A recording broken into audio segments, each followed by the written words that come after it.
Here is how to quickly deactivate your Instagram account in 2023.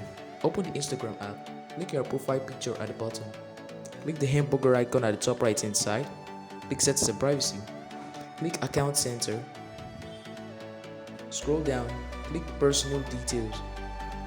Now click account ownership and control. Click deactivation or deletion.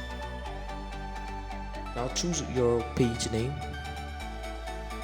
Click continue once it's set to deactivate accounts. Click continue.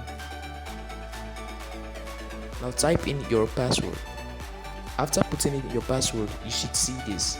So you have to scroll down and pick any of these options. Without filling the options, you can continue. So click continue. Scroll down, and this is where it gets important. So you can see automatically reactivate my account in 7 days.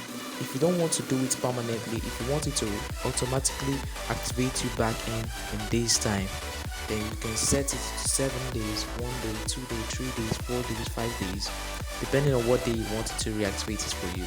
Or you can simply click don't reactivate automatically, so you reactivate it by the time you want to activate it. So click done, continue, and click deactivate my account. And that's it. Please subscribe.